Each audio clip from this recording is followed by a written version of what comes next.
Hello everyone, তোমরা কেমন আছো?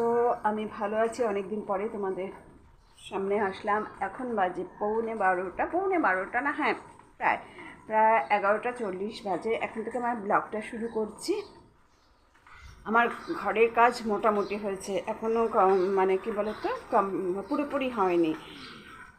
আমি চলে গেছিলাম রান্নাঘর থেকে এসে তোমাদের একটু ফোন করছি। আমি কিছু একটা রেসিপি তৈরি করছি, তোমাদের সঙ্গে অবশ্যই শেয়ার করবো। রেসিপিটা পুরনো না, ট্র্যাডিশনাল রেসিপি, একটা অন্য ভিন্ন স্বাদের করব। সঙ্গে থাকো, দেখতে থাকো ভিডিওটি, অবশ্যই ভালো লাগবে। কালকে আমার মায়ের কাজ, আমি আজকে গুছিয়ে ঠুছিয়ে নেব সমস্ত কিছু। আগে রান্নাটা সেরে আসি, তারপরে সমস্ত কিছু গোছাবো, সব কিছু তোমাদের সঙ্গে শেয়ার করবো। সঙ্গে থাকো, দেখতে থাকো ভিডিওটি। আমি চলে এসেছি রান্নাঘরে এসে আমার রান্নাটা অলরেডি শুরু করে দিয়েছিলাম।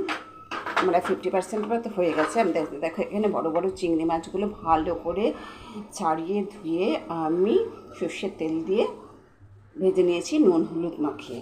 আমি করছি হচ্ছে এঁচোড় চিংড়ি। আর এঁচোড়টা এত বড়, একটু পুরোটাই নিয়েছি, একটু পেকে পেকে গেছিলো। সেই জন্য আমি এটা কি বলতো, দানাগুলো বাদ দিয়ে আমি এঁচোড়ের বাকলটা আর এঁচোড়টা আমি নুন হলুদ দিয়ে একটু ভাপিয়ে নিয়েছি। আর এখানে আমি দুটো গোটা পেঁয়াজ, আদা, রসুন, একটা আলু ভালো করে ভেজে এখানে গরম মশলা ফোড়ন দিয়েছি, জিরে, গরম মশলা, তেজপাতাটা দিতেই ভুলে গেছি। এখন আমি তেজপাতাটা দেবো। এটা পুরোপুরি করছি হচ্ছে সর্ষের তেলে। আমার 50% মতো কষানো হয়ে গেছে।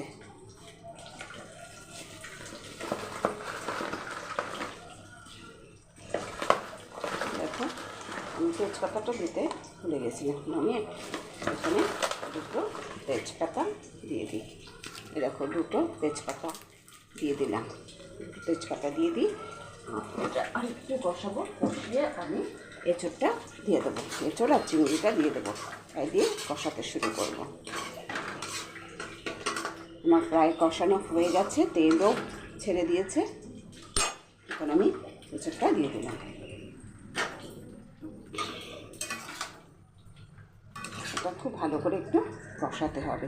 আমি এঁচোড়টা ভেজে নিলাম না, অনেক সময় এঁচোড়টা যদি তোমরা ভেজে নাও তাতেও হয়, কিন্তু আমি এঁচোড়টা ভেজে নিইনি। একটু পেকে গেছে, জানি না খেতে কীরকম হবে। চেষ্টা করছি ভালো করেই রান্না করা।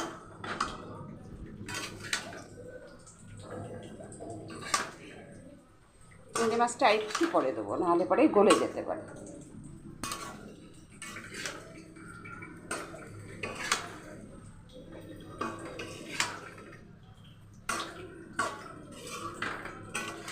আচ্ছা, এখনই দেখতে বেশ অসাধারণ হয়েছে।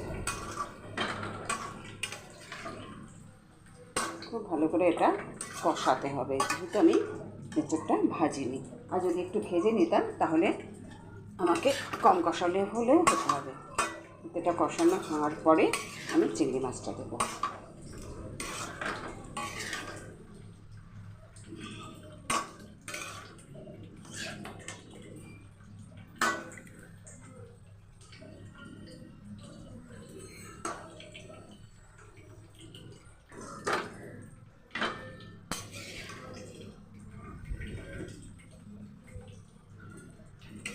এঁচোড় চিংড়ি খেতে সকলেরই ভালো লাগে। এটা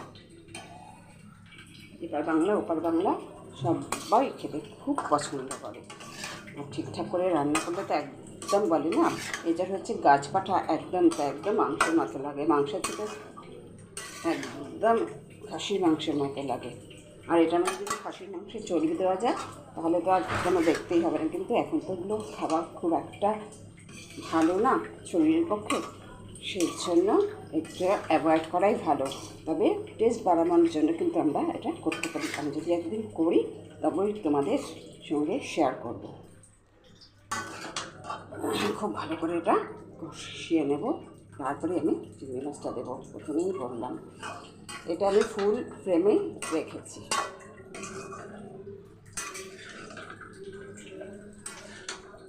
জিরে, ধনে, জিরে গুঁড়ো, ধনে গুঁড়ো, একটু মরিচ গুঁড়ো, একটু গোলমরিচ গুঁড়ো, এটা দিয়ে কষাচ্ছি। টমেটো বেশ বড় বড় সাইজের 2টো টমেটো নিয়েছি। একটু দই দেওয়া যেতে পারে।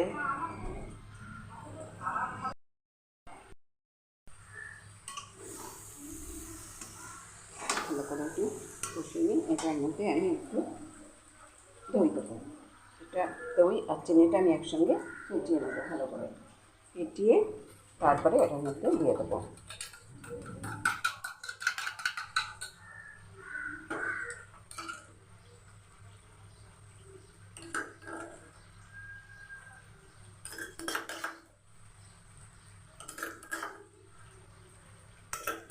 আমি 3 চামচের মতো দই নিয়েছি। চিনিটা আলাদাও দেওয়া যেতে পারে, তার জন্য অসুবিধা নেই।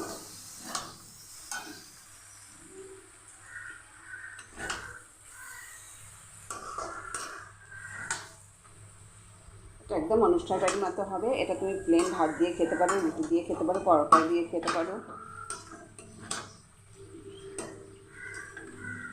আমি আরও একটু কষাবো, তারপরে চিংড়ি মাছটা দেবো।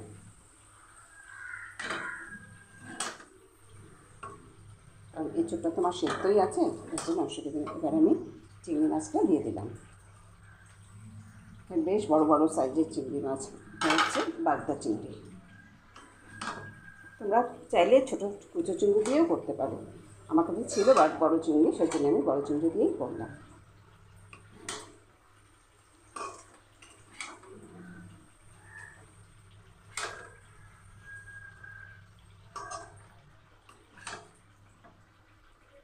আর একটু কষিয়ে নেবো, তারপরে জল দেবো। ঠিক আছে, কালারটা পুরো মজে গেছে আমার।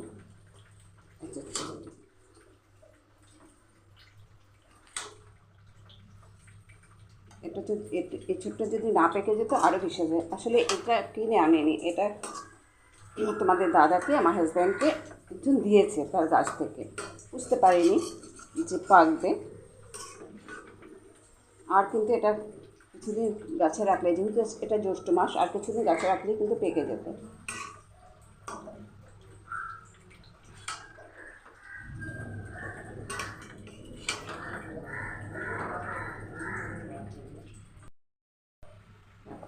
আমার কিন্তু একদম কষানো ডান। আমি একটু অল্প, একদম অল্প জল দেবো, একটু মাখা মাখা হবে, ব্যাস। আর জল দেবো না।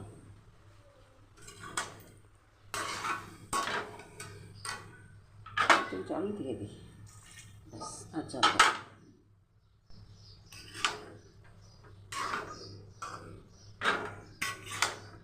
জলটা শুকিয়ে আসলে আমার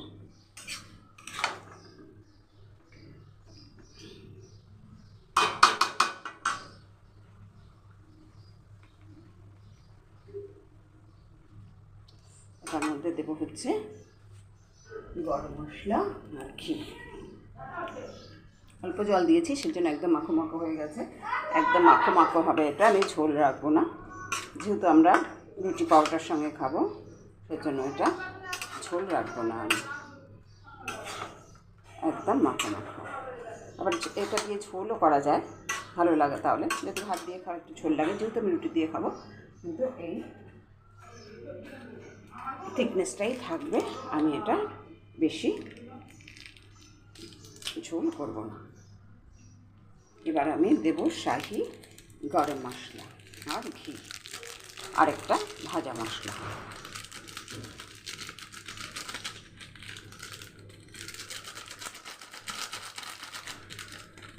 ছিল হাফ প্যাকেটের মতো ছিল, এটা হয়ে গেছে। দেবো 1 চামচ ঘি, একটু ভাজা মশলা।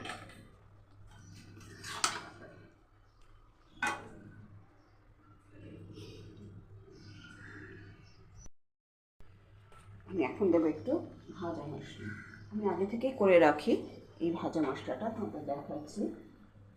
এই যে একটা এয়ারটাইট কন্টেনারে এটা করে রেখে, এটা জিরে, ধনে, তেজপাতা, তারপরে শুকনো লঙ্কা, একটু মৌরি, একটু এলাচ, এটা দিয়ে করে রেখেছি আমি। এখন আমি ভাজা মশলা একটু দিয়ে দেবো, আর দেবো হচ্ছে 1 চামচ গাওয়া ঘি।